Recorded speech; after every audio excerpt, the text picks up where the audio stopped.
आज हम बात करते हैं डायबिटिक के बारे में।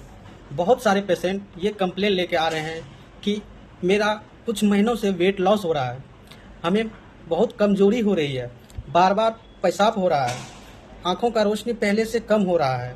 तो हमें सस्पेक्ट कर लेना चाहिए कि हो सकता है इससे डायबिटिक हो। इसको हमें तुरंत ब्लड इन्वेस्टिगेशन के लिए भेज देना चाहिए। तो ब्लड इन्वेस्टिगेशन में हम क्या करें, सबसे पहले फास्टिंग ब्लड शुगर करवाएंगे, उसके बाद रैंडम और पीपी दोनों करवाएंगे, और HbA1c ये तीनों तो करवाना ही करवाना है। ये तीनों बताएगा आपको कि पेशेंट को डायबिटिक है कि नहीं है। इसके साथ साथ एक सिंगल टेस्ट कराएंगे जो हमें यह बताएगा कि पेशेंट को टाइप 1 डायबिटिक मेलाइटस है कि टाइप 2 डायबिटिक मेलाइटस है।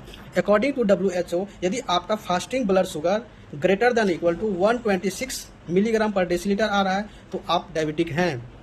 यदि रैंडम और पोस्ट पेरेंडियल आपका ब्लड शुगर यदि 200 से ज़्यादा आ रहा है तो आपको ब्लड शुगर है, और HbA1c यदि आपको ग्रेटर दैन इक्वल टू 6.5% से ज़्यादा आ रहा है तो आप डायबिटिक है। तो ये तीनों टेस्ट ने हमें कंफर्म कर दिया है कि जो पेशेंट सिम्टम्स लेके आया था और ब्लड इन्वेस्टिगेशन से कंफर्म हो रहा है कि इसको डायबिटिक है, लेकिन हमें यह कंफर्म नहीं हुआ है कि यह टाइप 1 डायबिटिक है कि टाइप 2 डायबिटिक है। तो इसको हम एज के बेसिस पे कर सकते हैं। टाइप 1 डायबिटिक मेलाइटस जो है बच्चों और एडल्ट में देखने को मिलता है, और टाइप 2 डायबिटिक मेलाइटस जो है वह ग्रेटर देन यदि एज 40 ईयर से है तो उसको हो सकता है।